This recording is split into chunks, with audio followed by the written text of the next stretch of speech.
et béni soit ton nom.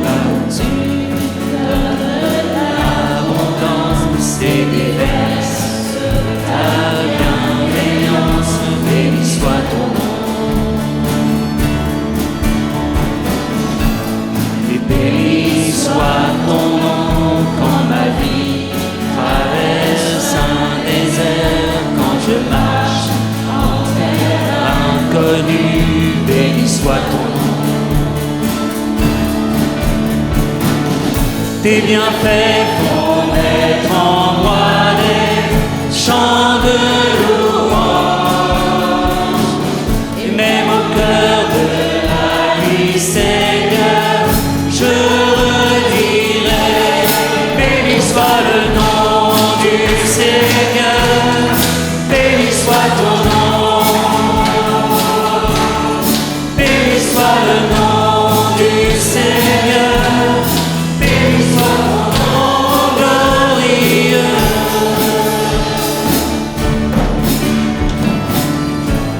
Et béni soit ton nom quand sur moi brille le soleil, quand la vie semble me sourire, béni soit ton nom. Et béni soit ton nom sur la route, semée de souffrance, aussi m'enroute d'offrir la louange, béni soit ton nom. Tes bienfaits font naître en moi des chants de louange, même au cœur de la nuit, Seigneur, je redirai, béni soit le nom du Seigneur, béni soit ton nom, béni soit le nom du Seigneur, béni soit ton nom glorieux. Tu donnes et tu reprends, tu donnes et tu reprends, cœur choisi de vivre, béni soit ton nom. Tu donnes et tu reprends, tu donnes et tu reprends, mon cœur choisi de vivre, béni soit ton nom. Béni soit le nom du Seigneur, béni soit ton nom, béni soit le nom du Seigneur, béni soit ton nom glorieux. Béni soit le nom du Seigneur, béni soit ton nom, béni soit le nom du Seigneur, béni soit ton nom glorieux. Tu donnes et tu reprends, tu donnes et tu reprends, cœur choisi de vivre, béni soit ton nom. Tu donnes et tu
sa splendeur, vêtu de majesté, la terre se réjouit, la terre se réjouit. Il est paré d'éclat, la nuit cherche à s'enfuir au son de sa voix, au son de sa voix. Oh Dieu, tu es grand, nous chantons, oh Dieu, tu es grand, tous verront, oh Dieu, combien tu es grand. Car d'âge en âge il règne, et dans sa main, commencement et fin, commencement et fin. Le Père, le Fils, l'Esprit, Trinité divine, le lion et l'agneau, le lion et l'agneau. Dieu, tu es grand, nous chantons, oh Dieu, tu es grand, tous verront, oh Dieu, combien tu es grand. Oh Dieu, oh Dieu, oh Dieu, tu es grand, nous chantons, oh Dieu, tu es grand, tous verront, oh Dieu, combien tu es grand, le plus grand des noms, le plus grand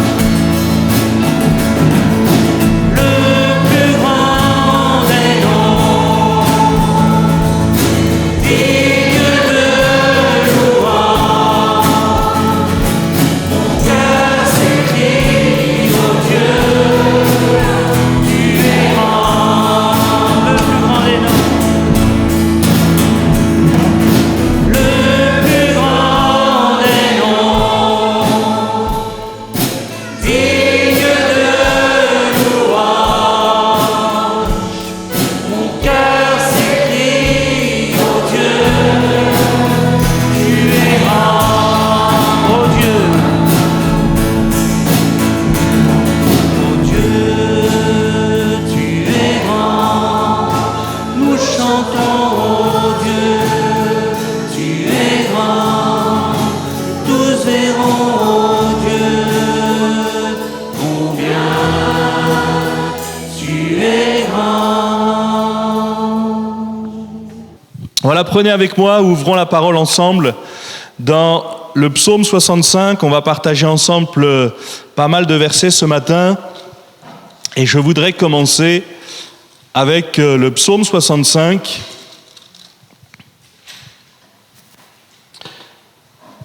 Et le verset 10, psaume 65, le verset 10, pour ceux qui n'ont pas la parole, elle va aussi être affichée ici. Et si vous n'avez pas les moyens de vous procurer la parole de Dieu, eh bien faites-nous le savoir, on sera un plaisir de vous l'offrir. Voilà ce que nous dit le psaume 65 au verset 10. Alors voilà, ici ce sera le verset 12 entre parenthèses. Mais je pense que pour la plupart, vous avez au verset 10, « Tu visites la terre et tu lui donnes l'abondance. Tu la combles de richesses. Le ruisseau de Dieu est plein d'eau. Tu prépares le blé quand tu la fertilises ainsi. » Je voudrais premièrement insister sur ces quelques mots. Le ruisseau de Dieu est plein d'eau. Ce qui veut dire tout simplement qu'il y en a assez pour tout le monde. Il y en a aussi pour toi. Parfois, on peut être dans des situations où, oui, je reconnais que Dieu agit. J'entends que Dieu agit en Afrique, j'entends que Dieu agit en Asie, j'entends que Dieu agit partout, j'entends même que Dieu agit à côté de moi, même moi. Qu'est-ce qui se passe pour moi? Je vous donne un exemple. Pensez à Jairus, sa fille de 12 ans. On connaît l'histoire. Sa fille de 12 ans, avant d'être morte, elle était malade. Et puis, il va vers le Seigneur, il réclame de l'aide, et le Seigneur se dirige vers sa maison. Mais entre-temps, il y a la femme à la perte de sang, qui vient et qui touche le bord de son vêtement et qui est guérie.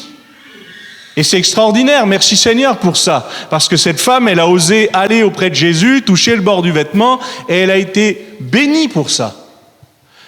Mais alors que la fille de Jairus était malade, sérieusement, gravement malade, eh bien, entre-temps, elle décède. N'importune plus le maître, ta fille, elle est morte. C'est comme si Jairus s'était dit, mais mince, quelqu'un m'a volé ma bénédiction. Quelqu'un m'a peut-être volé mon miracle. J'aurais pu vivre ça. Bon, nous, on connaît la fin de l'histoire, donc on sait bien que ça ne s'est pas passé comme ça. Jésus s'est déplacé dans la maison, et non seulement il n'a pas simplement guéri la fille de Jairus, il l'a ressuscitée. Parce que Dieu est capable de ramener à la vie même ce qui est mort, même chez toi. Parfois, il y a des choses qu'on doit enterrer, qu'on doit faire mourir dans notre vie, dans notre cœur, dans notre corps. Ça s'appelle aussi la chair. Mais il y a aussi des choses que Dieu est capable de ressusciter. Parce que s'il a fait une promesse, il la tiendra. Moi, je peux faire plein de promesses et ne pas les tenir. Nous sommes humains. Mais lui, quand il dit, la chose arrive.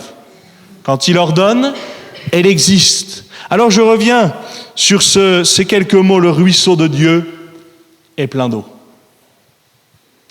Vous connaissez aussi le peuple hébreu qui s'est plaint à un moment donné parce qu'ils étaient dans le désert et qu'ils avaient besoin d'être abreuvés, qu'ils avaient besoin d'être nourris. Alors qu'est-ce que Dieu a fait? Il a entendu les cris, il a entendu les plaintes et il a envoyé la manne. Il a envoyé la manne et chaque jour la manne venait comme il fallait, exactement ce qu'il fallait. Mais c'est pas tout.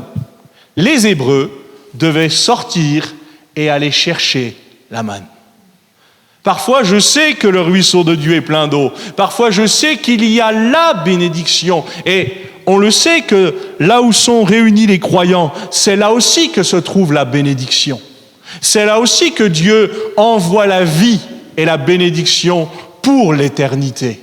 Là où 2 ou 3 sont assemblés en mon nom, Jésus dira, je suis au milieu d'eux.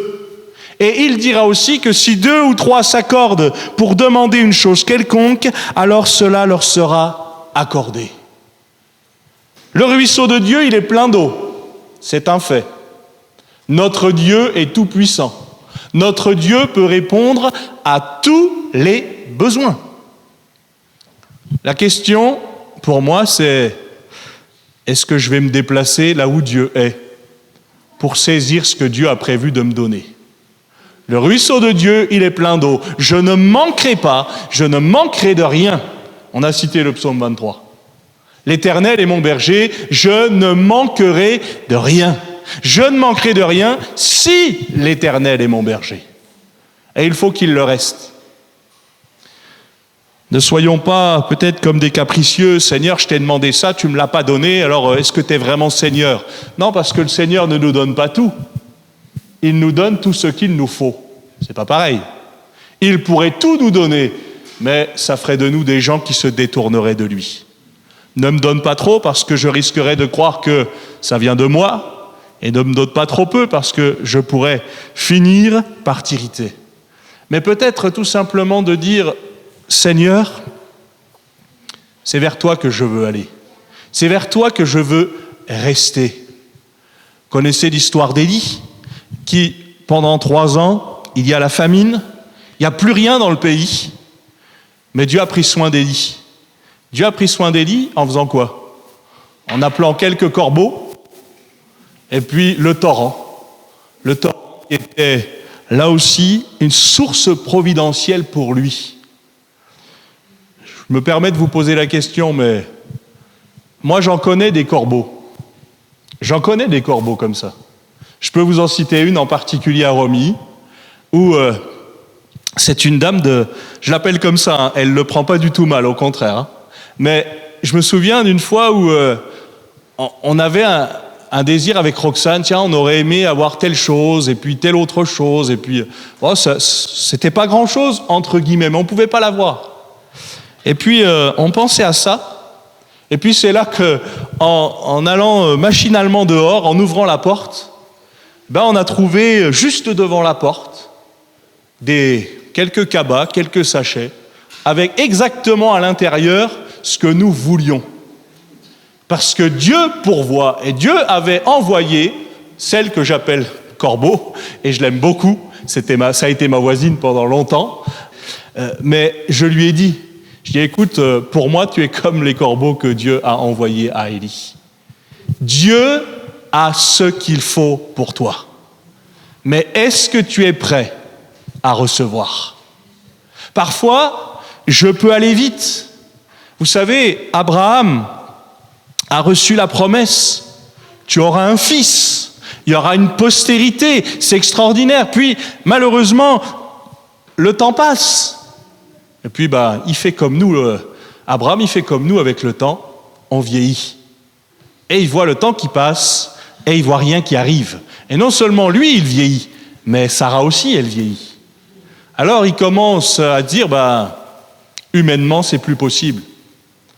Et puis finalement, entre-temps, il y a Agar. Et malheureusement, ils ont choisi cette solution-là. Ce n'était pas une solution qui venait de Dieu, mais quelque part, ils ont choisi ça. Je prends un autre exemple, Moïse. Moïse qui sait dès sa jeunesse qu'il va être appelé comme un libérateur. Il sait qu'il a été mis à part. Alors, comme il le sait, à un moment donné, il va aller et il va tuer un Égyptien. Et puis, il va aussi aller pour dire, vu que je suis un libérateur, là, je vais régler votre problème. C'était pas le temps. C'était pas le temps. C'était pas le moment. D'où l'importance d'aller puiser auprès du Seigneur ce qu'il veut nous donner dans le temps qu'il veut nous le donner.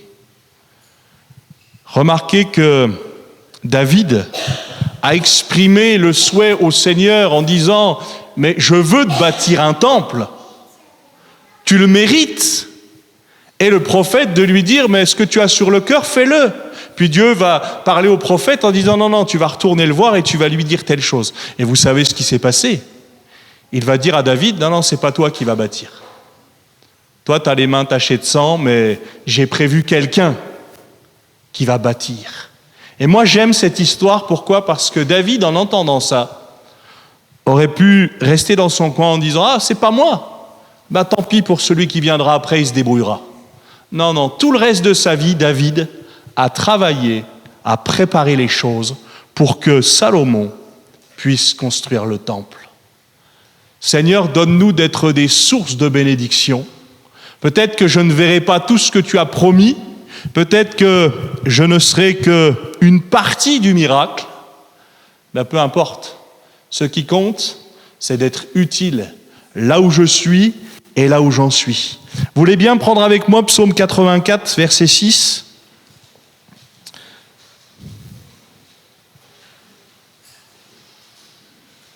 Alors j'ai intitulé mon message « Sources et ressources », puisque j'aimerais vraiment vous parler de ça ce matin.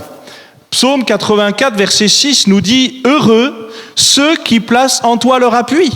Ils trouvent dans leur cœur des chemins tout tracés. Lorsqu'ils traversent la vallée de Baca, pour ceux qui ne savent pas, c'est la vallée des pleurs, la vallée des larmes. Ils la transforment en un lieu plein de sources.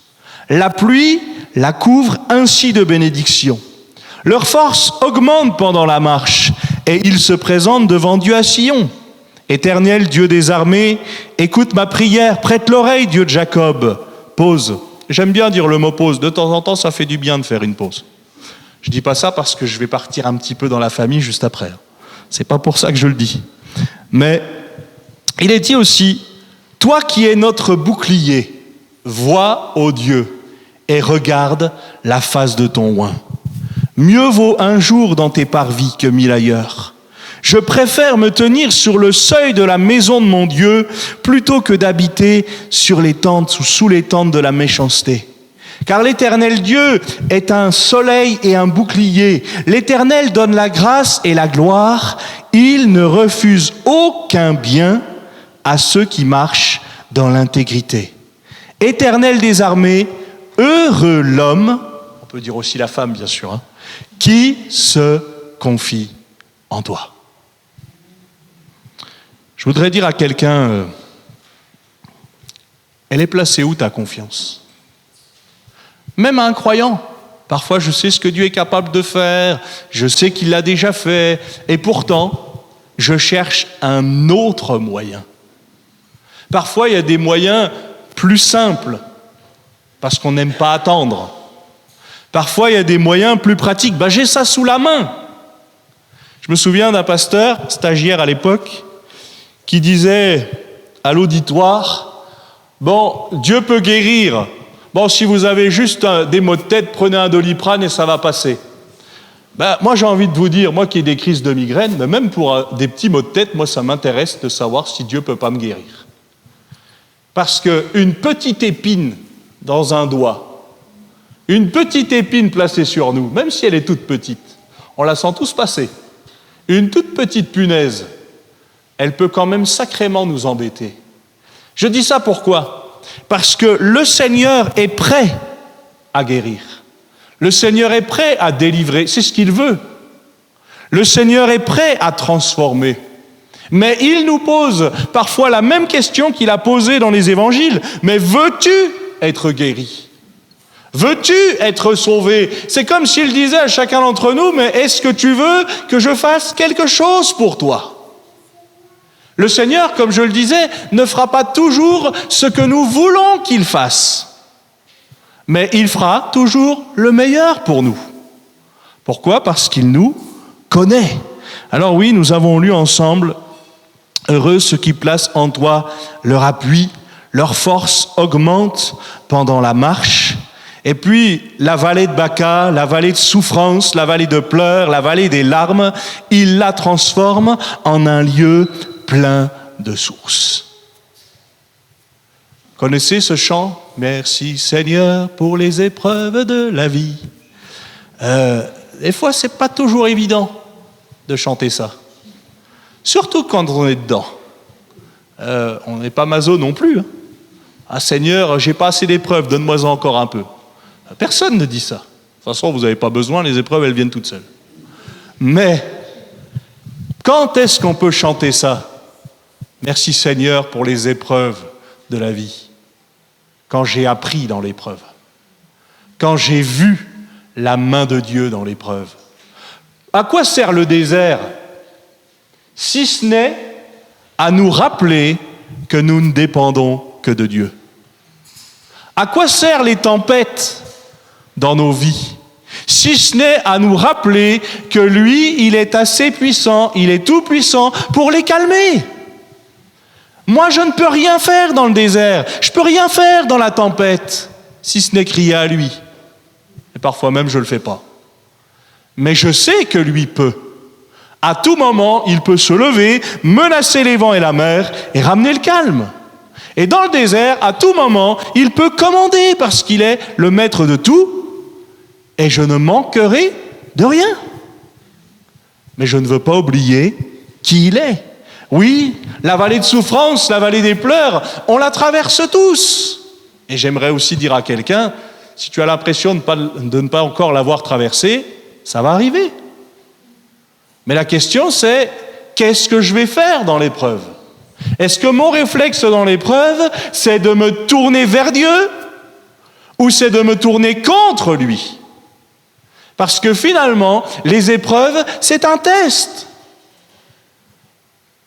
Quand nous avons vécu cette vague de Covid, avec nos lieux fermés, nos lieux de culte fermés, tout ça, ça a montré quoi ? Ça a montré que certains se sont habitués à vivre sans Église. Certains ont eu une autre image de l'Église. Certains ont rejeté l'image de l'Église. Pourquoi ? Parce qu'ils ont oublié une chose. L'Église n'est pas faite de gens parfaits. Elle est faite de gens imparfaits, mais qui servent le parfait. Et pourquoi nous sommes ensemble ? Parce que c'est le Seigneur qui nous le commande, d'être unis les uns avec les autres. Le Seigneur a besoin que nous puissions prendre conscience. C'est lui qui fera l'œuvre. C'est lui qui fera le miracle. Le diable se déguise en ange de lumière. Vous savez, à un moment donné, Lot et Abraham, parce qu'ils ont de grands biens, vont devoir se séparer. Si tu vas à droite, j'irai à droite. Si tu vas à droite, j'irai à gauche. Si tu vas à gauche, j'irai à droite. C'est ce qu'Abraham va dire à Lot. Et Lot va regarder. Et il va voir d'un côté la montagne, ça ne va pas trop le motiver, puis de l'autre côté, il va voir la plaine. Il va se dire, finalement, ce coin-là, il a l'air bien. Et la Bible dit que là où Lot va regarder, vers Sodome, vers Gomorrhe, c'est comme un jardin de l'Éternel. Mais ce n'est pas parce que c'est comme un jardin de l'Éternel que c'en est un. Le diable, il se déguise en ange de lumière. Le diable va dire à Jésus, mais si tu te prosternes devant moi, je te donnerai. Mais le diable n'a que ce que le Seigneur lui a laissé, ni plus, ni moins. Et peut-être, j'aimerais dire à quelqu'un ce matin, mais cesse de vivre de mirages. Regarde ce que Dieu est capable de te donner maintenant. Combien d'hommes, de femmes ont raté la bénédiction parce qu'ils ont cru qu'il fallait que Dieu fasse de telle manière, à tel moment et à tel moment. C'est moi qui décide. Non, c'est le Seigneur qui décide. Il est le maître des temps et des circonstances. Nous avons à choisir de le suivre, mais lui, il prévoit la rencontre. Peut-être de dire, Seigneur, j'ai cherché tellement de fois de moyens pour m'en sortir tout seul. Samson a dit, je m'en sortirai comme les autres fois. Ouais, il s'en est sorti un temps et il a mal fini. Pourquoi ? Parce qu'à force de jouer avec le feu, on finit par se brûler. Et de dire tout simplement, Seigneur, pardon pour les fois où j'ai été m'abreuver là où je ne devais pas. Parfois, je suis allé vers des sources, il n'y avait même pas d'eau. Parfois, je suis allé vers des sources, il y avait de l'eau, mais c'est comme les eaux de Mara, l'amertume. Parfois, je m'attendais tellement à de choses extraordinaires, et puis je me suis rendu compte, plus je m'en approchais, que c'était un mirage. Dieu est la source de la vie. Il envoie le Seigneur. Il envoie, et vous connaissez tous ce récit où Jésus va s'asseoir à côté d'un puits, et puis il va parler avec cette femme, et puis cette femme très terre à terre, t'as rien pour puiser. Mais je suis la source, c'est moi. C'est moi qui est capable de t'abreuver. Et là encore, je voudrais dire à quelqu'un, mais pourquoi chercher ailleurs quelque chose que Dieu peut te donner ? Pourquoi abandonner ce que Dieu t'a déjà donné pour quelque chose qui ne vaut rien ? Démas m'a abandonné par amour pour le siècle présent, dira Paul. Pourquoi ? Parce que Démas s'est attaché au terrestre. Je vous le dis, c'est pas un scoop, mais quand le Seigneur reviendra, on n'emportera rien. Donc autant ne pas trop s'attacher. C'est pas toujours facile, on peut être esclave aussi de certaines choses. Mais peut-être de dire tout simplement, Seigneur, c'est vers toi que je veux aller, c'est vers toi que je veux rester. Pardon pour toutes les fois où j'avais à côté de moi la source, où j'avais la parole de Dieu, où j'avais la possibilité d'être en contact avec toi, et j'ai refusé ça. Vous savez, quand le Seigneur, il désire avoir un contact avec l'homme, il se débrouille pour lui parler, pour lui faire comprendre. Mais le choix appartient à l'homme. J'ai mis devant toi le chemin de la vie, le chemin de la mort. Choisis la vie afin que tu vives. Ça, c'est ce que le Seigneur dit. Mais le choix nous appartient. Comment grandir dans notre communion avec Dieu ? En passant le plus de temps possible avec lui. Comment grandir dans notre relation, je parle aux parents en particulier avec nos enfants ? en passant un maximum de temps avec eux, à s'intéresser à ce qu'ils font. C'est pas toujours simple, parce que ça m'intéresse pas toujours. Moi, j'ai des enfants, ils sont champions du dessin. Je ne sais pas dessiner du tout, mais je reconnais qu'ils ont du talent. Des fois, il faut bien que je m'intéresse à ce qu'ils sont en train de faire, parce que si moi je ne fais pas ça, peut-être qu'eux, ils ne vont pas faire ça non plus pour moi.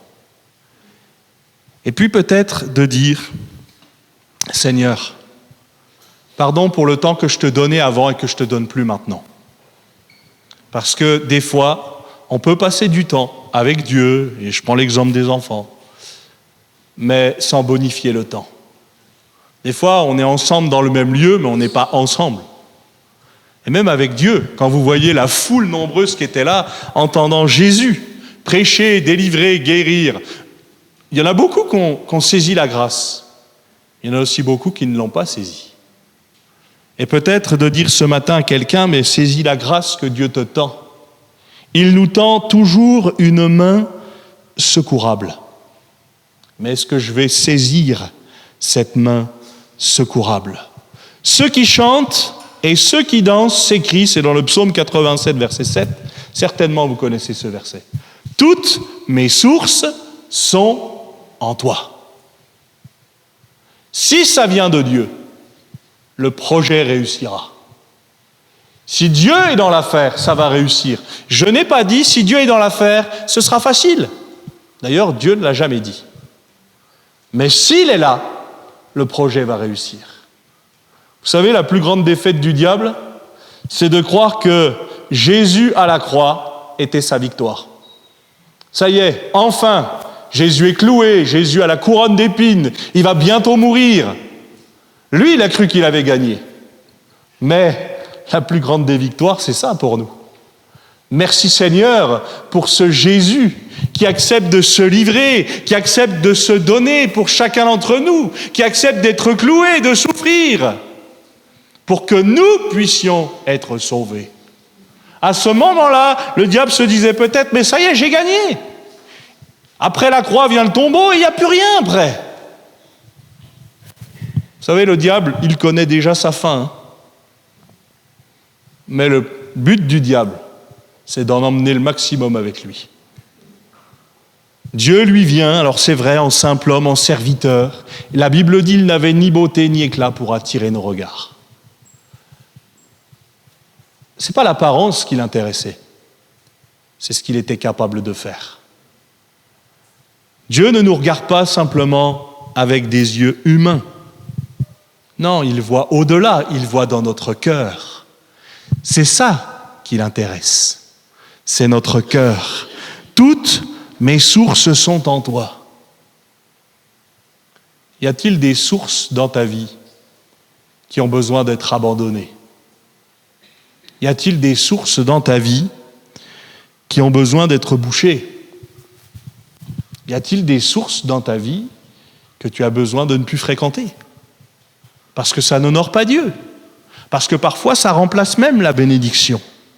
Pourtant, on sait que ce que Dieu donne n'a aucun autre équivalent. Mais peut-être de se dire, Seigneur, pardon pour toutes les fois où j'ai puisé dans mes réserves.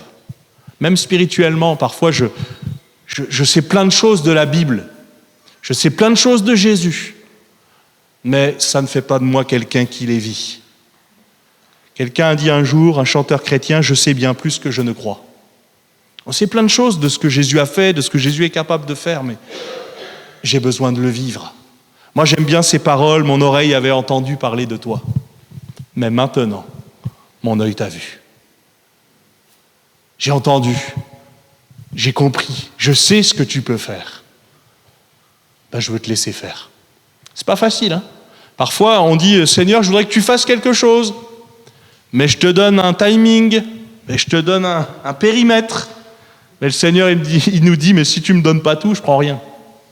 C'est soit on lui donne toute notre vie, soit on la garde. Et c'est important. Hier, nous parlions avec la jeunesse de l'Apocalypse et de ce que ça peut représenter, du livre de l'Apocalypse. Alors, peut-être même pour les adultes, hein, quand je vous dis Apocalypse, vous pensez tremblement, catastrophe. Et il y a tout ça, mais il n'y a pas que ça.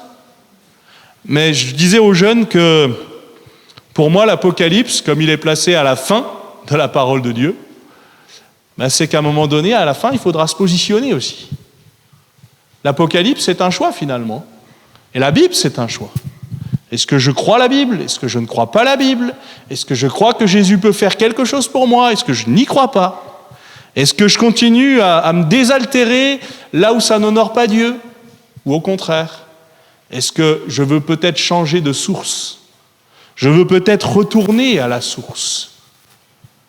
Parfois, on essaye de donner, et d'ailleurs la Bible dit on peut donner que ce qu'on a reçu. Encore faut-il continuer de recevoir. Connaissez le principe de la mer morte? Rien de l'extérieur. Rien de l'extérieur. Pourtant, il y a besoin pour un renouvellement. Mais dans le principe de la mer morte, aucune source extérieure. Il n'y a plus de vie. Et parfois, je peux dire, mais je vais me contenter de ce que j'ai. Le Seigneur veut nous donner la vie en abondance. Donne-nous aujourd'hui notre pain de ce jour. Merci Seigneur pour le pain d'hier, merci pour le pain d'avant-hier et merci pour tout ce que j'ai déjà reçu. Mais tu as quelque chose aussi pour aujourd'hui. Et je dirais même pour toi. Le problème n'est pas du côté du Seigneur. Il a tout en abondance.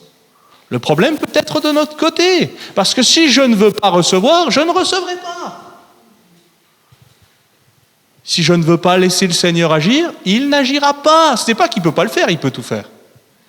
Mais il nous respecte trop pour prendre le dessus sur nous. Il change le désert en étang. Psaume 107, verset 35. La terre aride en source d'eau. Il y établit ceux qui sont affamés. Il fonde une ville pour l'habiter. Il ensemence des champs, plante des vignes, et ils en recueillent les produits. Il les bénit, et ils deviennent très nombreux, et ils ne diminuent point leur bétail. Il change le désert en étang, et la terre aride en source d'eau. Vous avez tous, je pense, la plupart d'entre nous, on a tous lu Ézéchiel 37. On a tous lu cette vallée d'ossements. Même quand les eaux vont commencer à se ressouder, il manque encore la vie. Et tant qu'il n'y a pas la vie, bien quelque part, ça fait une belle image. Mais c'est tout. L'habit ne fait pas le moine. Vous connaissez l'expression.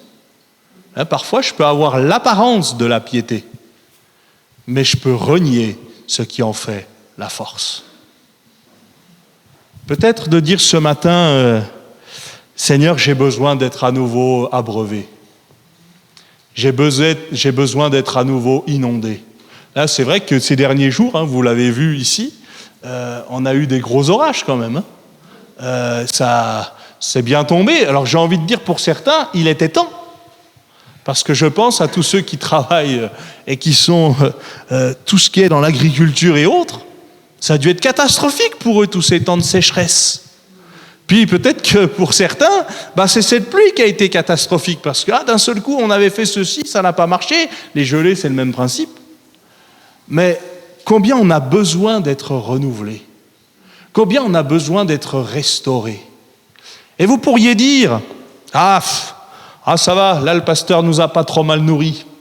Ça va, là c'était pas trop mal la louange. Là ça va, heureusement, il y a quand même une parole, quelque chose. Mais je voudrais aussi qu'on puisse se dire, qu'est-ce que je fais pour être désaltéré?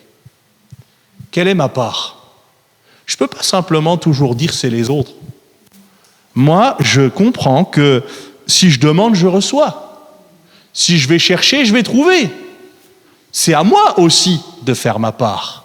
Alors bien sûr que des fois, on doit aussi nous faire notre part en tant que serviteurs de Dieu. Mais personnellement aussi. Aller chercher chaque jour ce qui veut nous abreuver. Je disais hier à la jeunesse, on trouve toujours du temps pour ce qu'on aime. Moi, je peux vous citer plein de choses, ne vous inquiétez pas, si j'ai envie de voir, si j'ai envie de connaître, si j'ai envie d'écouter, je vais trouver du temps. Avec Dieu aussi. Si je donne du temps à Dieu, Ne vous inquiétez pas, il va s'occuper du reste. Si je voudrais même vous dire, si je lui donne d'abord du temps. Parce que parfois, je dis au Seigneur, Seigneur, je vais te donner le temps qui me reste. Il vous en reste du temps à vous? Non. Combien de fois on a dit, j'ai plus le temps pour rien? Mais Seigneur, donne-nous de te mettre en priorité. Parce que lui, il est le maître des temps et des circonstances. Parfois, c'est extraordinaire quand je lui donne du temps, le temps qu'il faut, et je me dis, bon, ça, c'est un temps que je te réserve, et tant pis pour le reste. Eh bien, le Seigneur pourvoit pour le reste. Parce que finalement, c'est pas qu'il rallonge le temps, mais on le trouve quand même. Que le Seigneur nous aide à avoir toujours recours à lui. Oui, parce que parfois, si je suis devenu parfois aride, si parfois je suis devenu sec, c'est pas seulement les circonstances, c'est moi. Parfois, je suis devenu dur. Quand vous voyez Pharaon, libère mon peuple, libère mon peuple. Alors, je veux bien comprendre qu'il ne veuille pas le libérer, parce que ça lui fait de la main-d'œuvre gratuite. Et puis, ça fait des années qu'il fait comme ça, 430 ans qu'il s'en sert. Mais à un moment donné, la Bible dit que Pharaon va s'endurcir jusqu'à un certain point. Parce qu'à un certain point, c'est Dieu qui va endurcir le cœur de Pharaon. Et quand Dieu fait ça, il n'y a plus de retour possible. Je voudrais dire à quelqu'un, n'attends pas ce moment-là. Pourquoi ne pas dire au Seigneur, mais viens. Oui, peut-être que je me suis endurci, peut-être que il me faut toujours plus, il me faut toujours plus, il me faut toujours plus, et je me suis désintéressé de la simplicité de ta parole. Peut-être que c'est jamais assez bien. Mais moi, je vois dans la parole de Dieu que Dieu savait toujours comment s'adresser à chacun. Il y avait toujours quelque chose. Je vois dans la multiplication des pains et des poissons quelque chose d'extraordinaire, c'est que tous vont être rassasiés.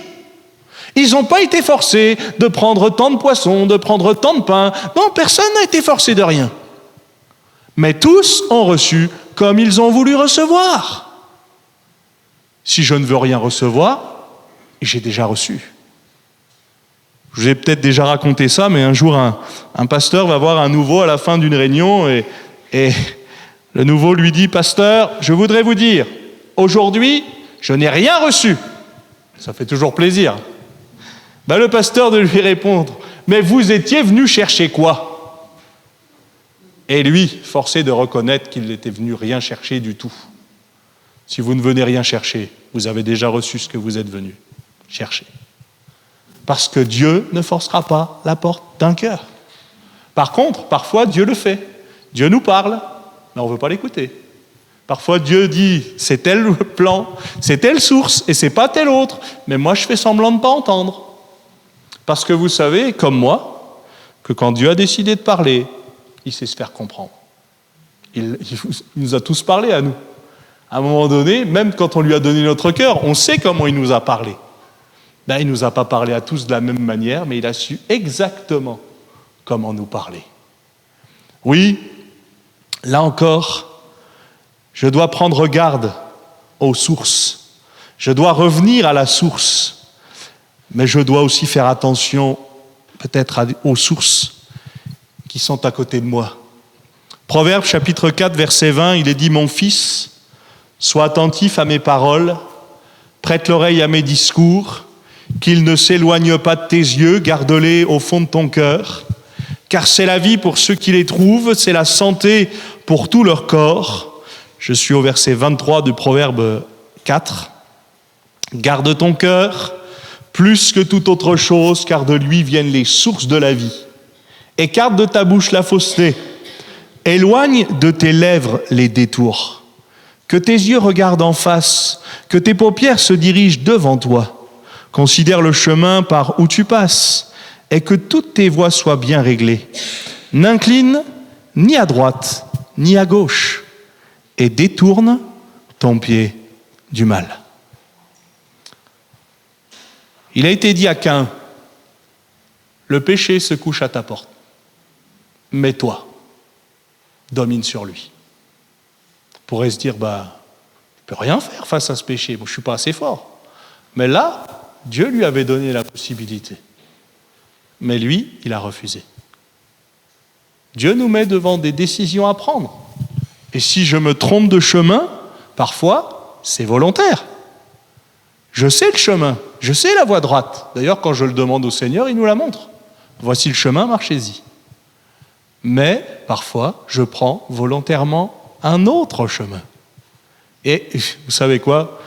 Il nous arrive même encore de nous plaindre. Je prends le mauvais chemin, je sais que je prends le mauvais chemin, et je dis au Seigneur, t'as vu ? Tu m'as encore conduit sur un mauvais chemin. Enfin, vous, ça vous arrive pas. Moi, ça m'arrive. Voici, Dieu est ma délivrance. Je serai plein de confiance. Je ne craindrai rien, car l'Éternel est ma force et le sujet de mes louanges. C'est lui qui m'a sauvé. Je suis dans Ésaïe chapitre 12, le verset 3. Vous puiserez de l'eau avec joie aux sources du salut. Vous direz en ce jour-là, louez l'Éternel, invoquez son nom, publiez ses œuvres parmi les peuples. Rappelez la grandeur de son nom. Célébrez l'Éternel, car il a fait des choses magnifiques, qu'elles soient connues par toute la terre. Je vais arrêter là mon message de ce matin. Je continuerai peut-être sur le même thème dans quelques temps. Vous puiserez avec joie aux sources du salut. Le secours du Seigneur, il est ici. Mais est-ce que tu vas saisir le secours ? La source du salut, elle est là. Pas parce que nous sommes là, mais parce que lui est là, au milieu de nous. Est-ce que tu vas saisir la grâce ?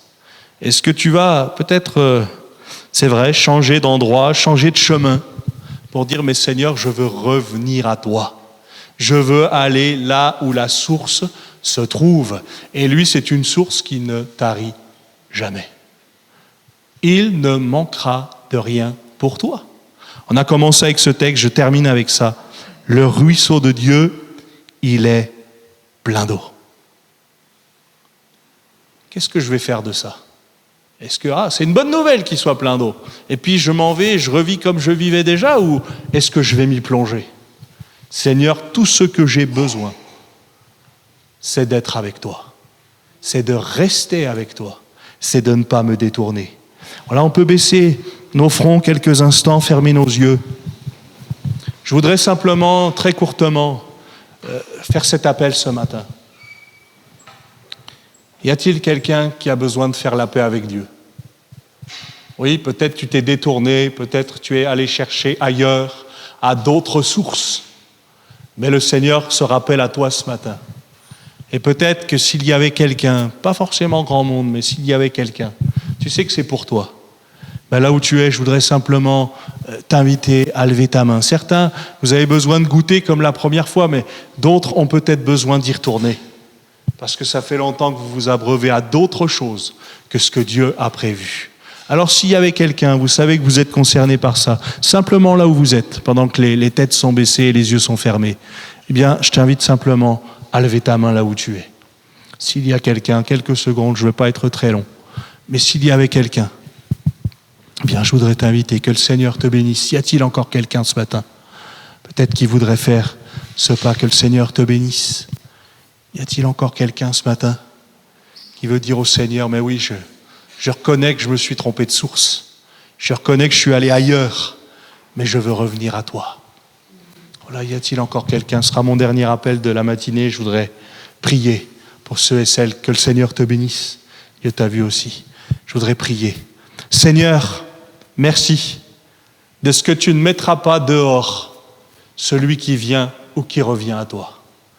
Merci Seigneur, parce que ton ruisseau est plein d'eau pour chacun d'entre nous. Merci Seigneur pour tous tes bienfaits.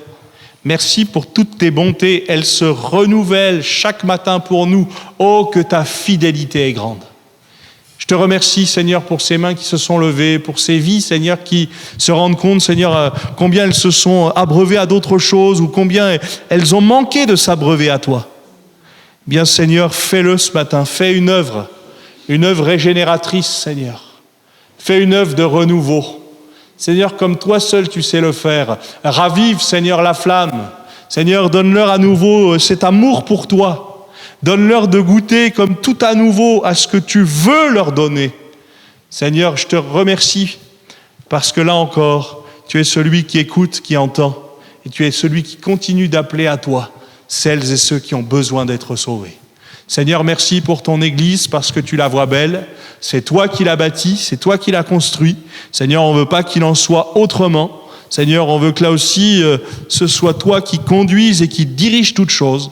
Merci pour ce que tu as fait hier. Merci pour ce que tu fais aujourd'hui. Et merci pour ce que tu feras demain. Amen. Amen. Merci.